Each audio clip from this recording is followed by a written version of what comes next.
혹 여러분 중에 사울은 나쁜 종자, 나쁜 인간이야, 혹 다윗은 좋은 사람이야 라고 하는 이 축을 가지고, 선과 악의, 좋음과 나쁨의 축을 가지고 묵상을 한다면은 여러분, 이 묵상은 사실 올바른 묵상이 아닙니다.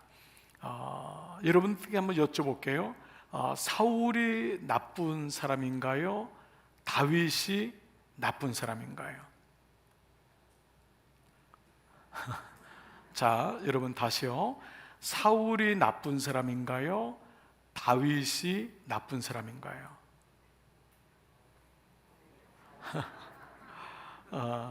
그 대답을 하는 여러분이 나쁜 사람입니다. 성경은 절대 그렇게 얘기하지 않습니다. 사울도 나쁜 사람이 아니고 다윗도 나쁜 사람이 아닙니다. 사울도 선한 사람이 아니고 다윗도 선한 사람이 아닙니다. 다 죄인입니다. 다윗이 선하다고요?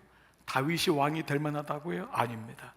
다윗처럼 파렴치한 인간이 없습니다. 다윗은 왕이 되면 안 되는 사람입니다. 그런데 중요한 게 뭐냐 하면 그 사람을 하나님이 왕으로 세우시고자 하는 하나님의 열심, 하나님의 구원이 나와 있는 것이 성경입니다. 여러분, 다윗처럼 되고 싶습니까? 절대 그런 얘기 하지 마시기 바랍니다.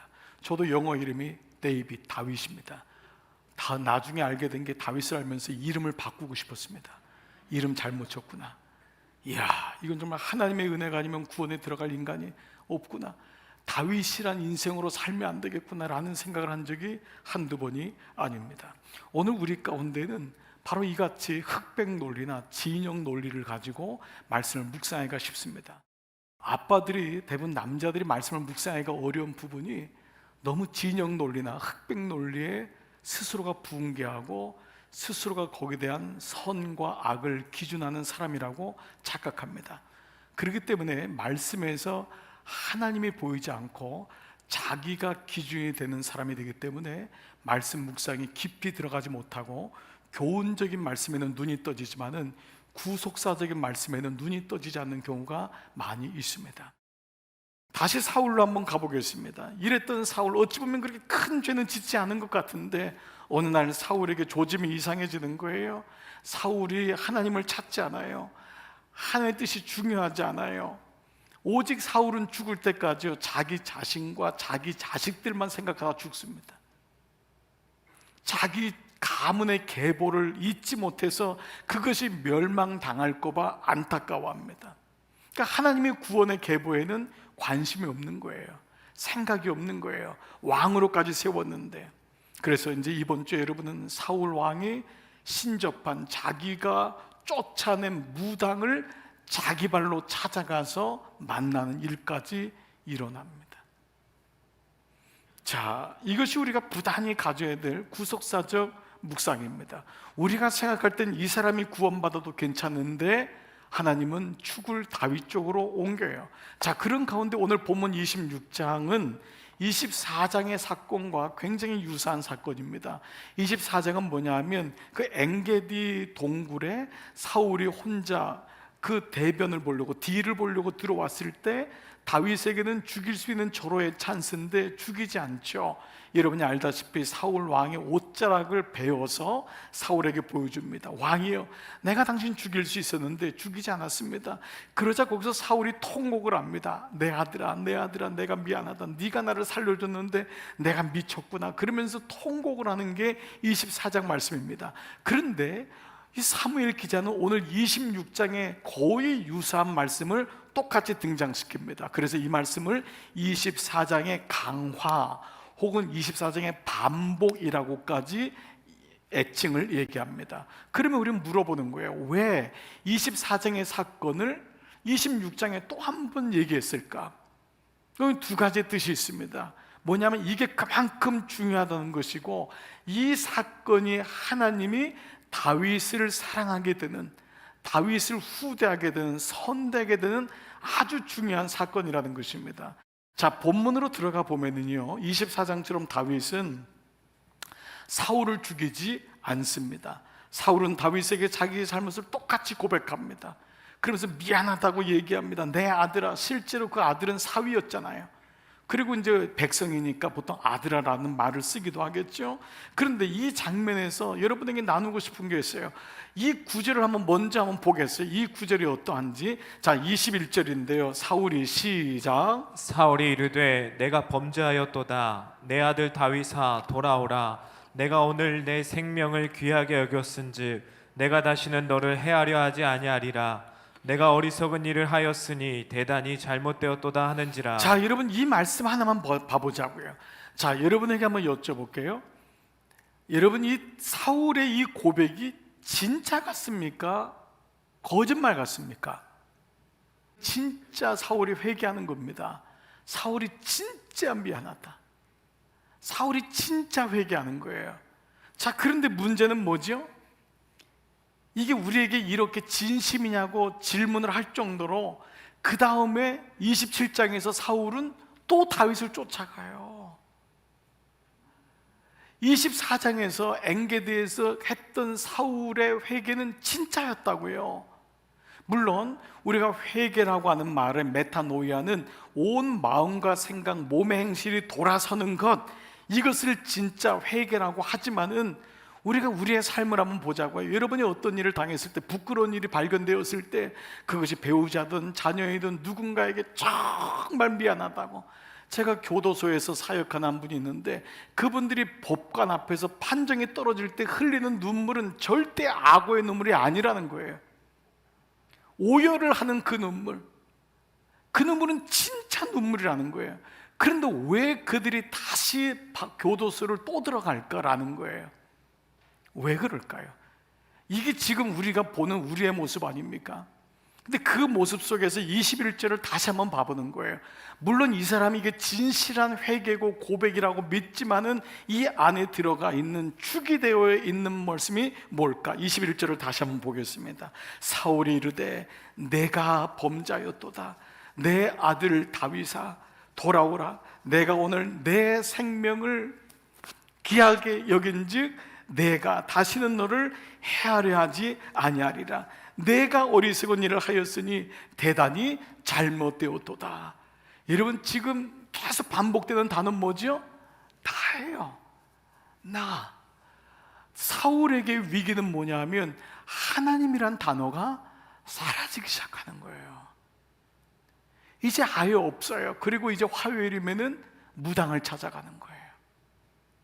이게 어느 날 갑자기 된 게 아니라 그것이 2%의 차이같이 작은 거지만은 하나님을 의식하고 살아가는 것과 하나님을 의식하지 못한 채 살아가는 것이 장차 지금은 처음은 시작이지만은 영국에서 떠난 배가 2도에 아주 미세한 2도밖에 안 되는 360도 2도밖에 안 되기 때문에 선장도 눈치채지 못한으로 2도를 바꿨는데 그 배가 보스턴에 가지 않고 쿠바로 가는 거예요.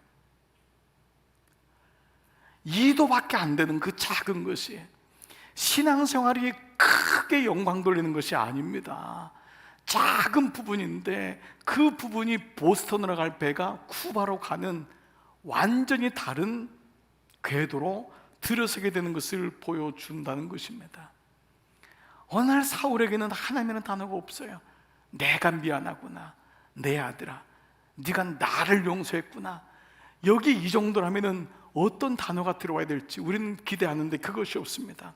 여러분, 오늘 설교 제목이 뭐죠? 칼과 떨림 사이에서. 사울에게는 너무 축이 큰 거예요. 우리가 그렇게 회개했는데 어떤 분은 이 얘기를 하더라고. 목사님, 제가 회개를 안 하는 이유가 있습니다. 또 돌아서는 게 뻔히 보이기 때문에요. 저는 그 말을 들을 때 이해가 갑니다. 저도 그랬고 그러고 있고 그럴 가능성이 있기 때문에 내가 회개를 했지만 돌아설 축이, 나를 끌고 있는 축이 너무 강한 거예요. 어느 부인이 그러더라고요. 남편이 들켰어요. 그렇게 용서를 했는데 진심이었어요. 근데 마음속에는 용서가 안 된대요. 이 남편이 또 돌아갈 걸 뻔하기 때문에. 그 정도로 우리 인간이 붙잡고 있는 축이라는 게 악하고 힘이 센 겁니다. 이거를 인정하는 것과 인정하지 않는 것은 너무 차이가 나는 거예요. 하나님이란 단어가 있다는 것은 여전히 내가 회개하지만 부족하지만 내가 돌아갈 곳이 무엇인지를 아는 사람의 고백이 그래도 죄송해도 하나님이란 단어를 찾지만 사울은 이제 돌아갈 축도 없는 거예요. 그러니까 어디로 돌아가죠? 무당에게로 가는. 이런 일이 지금 성경은 말씀하고 있는 거예요. 뭐가 큰 걸까요? 사울이 쥐고 있는 칼, 이게 그 사람의 명예든, 그 사람이 가지고 있는 자존심이든, 그 사람이 열지 못하는 굳은 마음이든, 그 사람이 가지고 있는 얼마 안 되는 돈이든 아파트이든, 그 사람이 쥐고 있는 자녀의 미래이든, 그것이 하나님보다 더 크게 보이는 거예요. 그래서 그것이 하나님 자리에 들어가 버리는 이 일을 경험하게 돼요. 사울이 회개를 안 한 게 아니었어요. 그러나 그의 축이 바뀌지 않으면 그 회개는 또다시 토한 것을 먹게 되는 일이 반복될 수 있다는 것입니다. 그렇다면 지금 이 말씀에서 다윗을 보십시오. 이 다윗의 경우는 어떤지를 23절 한번 보겠습니다. 자, 여호와께서 시작. 여호와께서 사람에게 그의 공의와 신실을 따라 갚으시리니 이는 여호와께서 오늘 왕을 내 손에 넘기셨으되 나는 손을 들어 여호와의 기름 부음을 받을 자 치기를 원하지 아니하였음이니이다. 오늘 왕의 생명을 내가 중히 여긴 것 같이 내 생명을 여호와께서 중히 여기셔서 모든 환난에서 나를 구하여 내시기를 바라나이다 하니라. 지금 여러분이 이 단어 속에서 발견되는 단어는 뭡니까? 여호와께서. 사람들이 이때가 죽일 게입니다. 여호와께서. 당신이 나를 이렇게 죽이려고 해도 여호와께서 당신을 사랑하시는 사람이에요. 여호와께서 당신을 기름 부으셨다는 거예요. 여호와께서. 그 아둘람 동굴에서의 다윗의 변화 중에 하나가 뭐죠? 하나님 말씀이 듣고 그가 기도했다는 거 아니에요? 지금 이 과정에서의 표현이라면 이거 아니겠어요? 사울은 여전히 나를 향한 여호와의 뜻을 구하는 거예요. 내가 중요한 거예요. 이런, 물론 우리는 살면서 실제적인 부분이나 시급한 부분에서 나의 문제가 해결되는 게 대단히 중요해요. 그러나 신앙은 거기서 한 걸음 더 나가야 돼요. 나를 향한 하나님의 뜻이 아니고 사울과 다윗의 변화는, 다윗은 하나님을 향한 뜻에 나를 조종하기 시작하는 거예요. 사울은 여전히 나를 향한 뜻에 하나님을 대입시키는 거예요. 이것이 작은 차이 같지만 결국 그들의 인생을 완전히 다르게 합니다. 처음 예배 나올 때는 내가 다급하니까 나와요. 근데 어느 날 환난도 겪고 빚도 지고 마음이 원통함도 깨달으면서 영적으로 눈이 열리면서, 나를 향한 주님의 뜻을 찾는 것이 아니라 하나님이 원하시는 게 무엇일까를 고난을 통하여 찾아 나간다면 그의 신앙은 비슷한 것 같지만 달라집니다. 똑같은 기도도 늘 구하고, 물론 우리는 이게 실제적인 부분이기 때문에 구할 수밖에 없어요. 그러나 그 과정에서도 그 구함대에 있는 하나님의 뜻이 무엇인지를 묻는 기도와, 그것이 내 뜻대로 안 되면 실망하고 내 뜻대로 되면 응답받았다고 하는 1차원적인 기도는 다르다는 것입니다. 만약 우리가 말씀 묵상을 통해 본다면 구원을, 구속사라는 건 그 일을 이루시는 하나님을 본다는 것을 의미하고 있는 것입니다. 내가 눈앞에 있는 게 소중하지만 눈앞에 있는 것만 보는 게 아니에요. 최소한 비즈니스 한 사람도 기프트에 눈이 멀지 말고 기보를 보라고 하지 않습니까? 지금 그 사람에게 받은 거 얼마 때문에 기뻐하지 말고 그 사람을 고객으로 만들어라.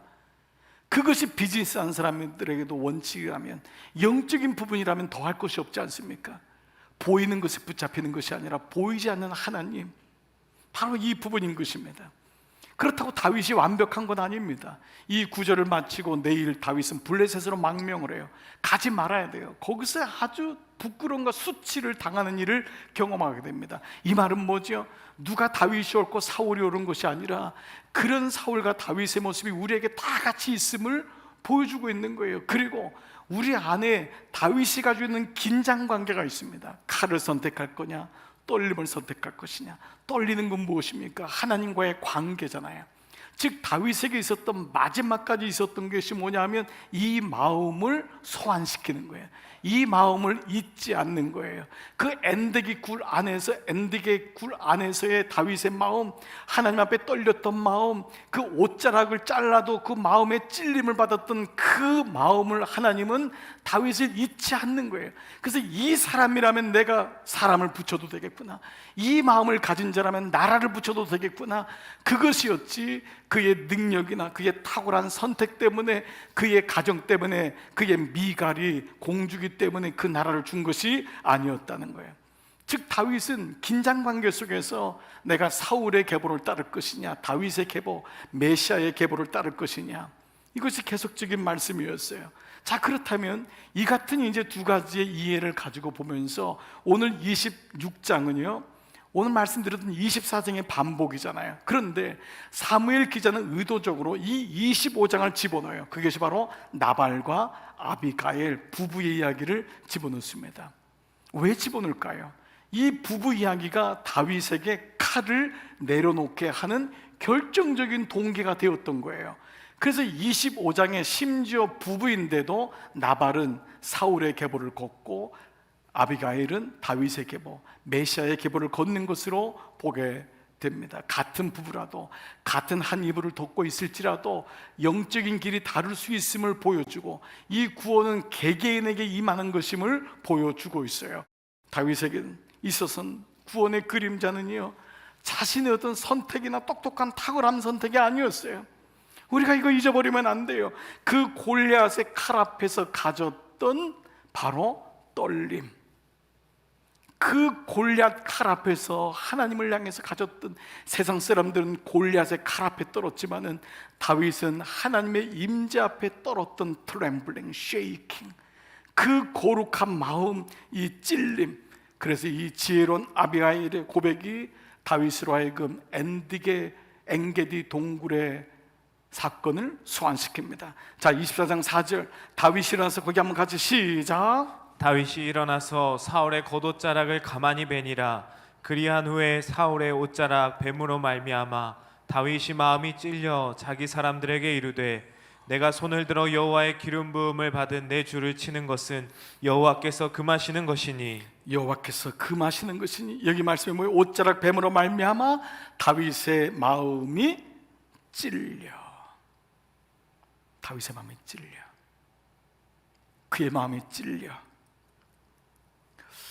어떻게 다윗은 이것이 가능했을까요? 여러분, 눈앞에 원수가 있으면 누가 죽여도 아무도 얘기 안 할 텐데 어떻게 이것이 가능했을까? 다윗은 그 칼만 본 게 아니었잖아요. 칼 뒤에 있는 사울을 봤고, 무엇보다 사울 뒤에 있는 하나님을 보았기 때문에 이것이 가능한 거예요. 이것이 믿음의 실제적인 영역인 거예요. 우리는 눈에 보이는 것으로 늘 판단하고 보고, 거기 화내고 거기 열내고 그것으로 끝내니까 말씀이 묵상돼도 이 말씀이 안 들리는 거예요. 그런데 지금 다윗은 의도적으로 뭐죠? 칼 뒤에 있는, 칼보다 돈보다 중요한 게 사람이고, 그 사람 뒤에 있는 것이 바로 하나님이라는 것을 그는 알고 있었던 거예요. 이것이 그에게는 몸에 익혀 있는 거예요. 그래서 그 사울을 죽일 수 있음에도 옥자락을 뱉는데도 마음이 찔려라고 하는 이 마음을 가졌을 때 하나님이 다윗을 보신 거예요. 여러분, 제가 아까 여러분에게 말씀드릴 때 여러분을 만약에 후대하신다고 생각한다면, 하나님이 왜 나를 이렇게 후대하고 그나마 이렇게 사랑을 베푸시고 여기까지 붙잡아 주실까? 제가 여러분 목회를 크게 했기 때문에, 제가 그만한 공부를 했기 때문에요? 그만큼 선택을 잘했기 때문에요? 아니더라고요. 오히려 여러분, 저는 그때 하나님을 덜 의식하고 살았어요. 제가 집회를 많이 나가니까, 많은 사람에게 복음을 전하니까 사람들은 목사님 대단한 것 같다라고 하지만은 사실 그 집회를 나갈 때, 여러분 이게 아이러니컬하지만 하나님을 덜 의식합니다. 기계적으로 될 수 있어요. 목사는 얼마든지 기계적으로 복음을 전하고 마음도 없는 얘기를 할 수 있고 얼마든지 복음을 전한다고 치장할 수 있어요. 하나님과의 관계 속에서 제가 하나님 앞에 그 작은 것 때문에 가슴을 찌고 울었던 그 시간, 그 찬양 가사 하나가 걸려서 밤새도록 마음에 울고, 그 밤에 작은 것 죄 때문에 일어나서 주 앞에 엎드렸던 그 모습, 그 작은 것을 하나님께서 기억하고 있는 거예요. 그것이 저의 삶 속에서 저를 이끌어가고 있는 후대하심이라는 거예요. 사울의 칼이 아닌 거예요. 마음의 찔림을 받는 그 마음, 그래서 예배가 귀한 겁니다. 예배가 아니고서 어디서 우리가 마음의 찔림을 받을 수 있고 하나님께로 나갈 수가 있겠어요? 오늘 여러분에게 제가 이 예화를 한번 들어볼게요.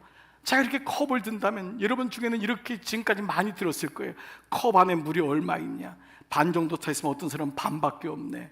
어떤 사람은 반이나 있네. 그래서 그 사람은 부정적인 사람이고 반이나 있는 긍정적인 사람이에요. 이거는 절대 구속사적인 예화가 아닙니다. 이거는 그저 컵만 보는 사람입니다. 인본주의적으로 컵이 많구나, 물이 많구나, 컵이 어떤 거구나. 그러나 어떤 사람은 여러분은 컵을 보지 않고 제 손을 볼 겁니다. 컵을 들고 있는 손을 볼 겁니다. 그런데 제가 이 컵을 1시간 정도 들고 있으면 손이 떨릴 겁니다. 이 손이 약하다는 걸 알 것입니다. 그러면 여러분은 어떤 기도를 하고 있냐면 제 손을 붙들고 있는 하나님께 간구할 것입니다. 마찬가지입니다. 우리 인생에도 컵이 보이는 분이 있습니다. 나름 똑똑한 사람입니다. 컵에 물이 얼마 있는지, 이 잔이 얼마짜리인지 늘 그걸 평가합니다. 그러나 컵보다 중요한 게 사람이고, 사람을 붙잡고 있는 게 하나님이라는 사실을 보지 못한다면 우리는 늘 컵과 사람에게 휘둘리다가 인생을 마무리하는 거예요. 이것이 사울의 계보를 따르는 사람입니다. 그러나 다윗은 하나님이 웬 은혜입니까? 그 마음속에 사람을 보게 한 거예요. 그도 기름 부음 받은 사람이고, 그리고 그를 움직이는, 내가 죽이지 않아도 하나님이 일할 것이다. 그것이 결국 순종했고 하나님이 다윗을 쓰시기 시작한 것입니다. 종교인은 마음의 찔림을 받을 이유가 없습니다. 그러나 하나님의 자녀는 다릅니다. 오늘 말씀을 마무리하겠습니다. 펜싱 경기가 이 말씀을 마무리하면서 생각이 들더라고요. 먼저 찌른 사람이 이기는 게 펜싱 경기 아닙니까? 15점을 먼저 따면 됩니다. 요즘이야 몸에다가 다 전자 옷을 입혔기 때문에 서로 찌르지만, 우리는 모르지만 막 서로 제가 찔렀다고 막 환호성을 지르지만은 대부분의 전자 심판이 딱 나오기 때문에 누가 이겼는지 압니다. 그런데 중세기 때는 이게 가능하지 않은 거예요. 그러면 경기할 때 우기면 끝입니까? 근데 펜싱은 귀족 경기입니다. 이건 뭐냐 하면 스스로 거짓말 안 한다는 것이 전제되어 있다는 것입니다. 스스로가 가난한 귀족이든 한물간 귀족이든 펜을 드는 순간부터 정직하다, 우리는 정직한 경기를 한다. 그랬을 때 서로 경기할 때 사람들은 모르는데 찔린 사람은 아는 거예요. 찌른 사람은 모르는데, 스쳐 지나갔는데 찔린 사람은 알아요. 그래서 그때 하는 말이 투세. 투세는 뭐냐면 내가 찔렀다가 아니라 내가 찔렸다. 그때 경기가 끝납니다. 투세, 내가 찔렸다. 세상은 찌른 사람이, 칼 가진 사람이 전부인데 운동 경기는 그 경기에서는 찔렸다 함으로 경기가 끝나게 됩니다. 여러분, 여기는 영적인 원리가 대단히 중요한 원리가 있습니다. 세상은 끝없이 찔르기 때문에 이 말씀이 여러분 능력 없는 말씀으로 들릴 수가 있습니다. 그러나 가정을 살리고, 부부 사이를 살리고, 관계를 살리고, 교회를 살리고, 세상을 살리는 것은 찔렸다고 고백하는 사람이 있을 때입니다. 거기서부터 죄의 발견이 시작되는 것입니다. 내가 그 말씀에 찔렸습니다. 내가 하나님의 음성에 찔렸습니다. 내가 다 잘한 것 같았는데 나도 보니까 잘한 것 하나가 없었습니다. 목사님, 내가 그 인간 만나서 그 인간이 이렇게 만났으면, 근데 어느 날 말씀이 들어오니까 아니었습니다. 그 사람을 찌른 건 나였습니다. 말씀이 들어오기 시작하는 것입니다. 오늘 하나님 말씀이 다윗에게 임했던 이유는 그가 찔렸기 때문입니다. 그리고 그 마음에 찔림을 받았던 것을 하나님이 보신 것입니다. 24장 20년 2번이나 그 사건을 보여주심으로 너희 가운데 이러한 자가 있느냐, 너희 가운데. 그래서 그분이 예수 그리스도의 예표가 된 것입니다. 그는 찌른 자가 아니라 찔림을 받은 자거든요. 투세, 주님 내가 범죄했습니다. 투세, 주님 내가 죄를 지었습니다. 칼과 떨림 사이에서 나는 어느 쪽에 강한가? 칼은 쉬워 보이지만 떨림은 자존심도 내려놔야 되고, 떨림은 여러분 스스로를 부끄럽게 만들어야 되지만 그 떨림이 여러분을 살리는 것입니다. 이번 한 주간 여러분에게 저도 마찬가지고 숙제를 하나 내드리겠습니다. 어떠한 모습일지, 어떠한 관계일지, 어떠한 부분일지 모르지만 여러분이 그 아이에게, 여러분이 그 남편에게, 아내에게 교우끼리 공동체 안에서 내가 잘못했어, 내 잘못이야, 미안해, 이 고백을 할 수만 있다면 하나님은 다윗의 계보를 이어가는 것입니다. 아주 작은 것 같지요? 근데 여기서부터 시작됩니다. 내가 잘못했어요.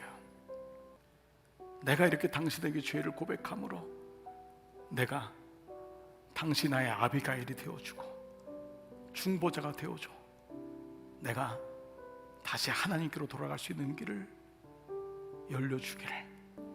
오늘 이번 한 주간 칼과 떨림 사이에서 부단히 떨림으로 여러분의 무게의 축을 옮겨가시는 여러분의 일생 이번 한 주간 되시기를 다시 한번 축복합니다.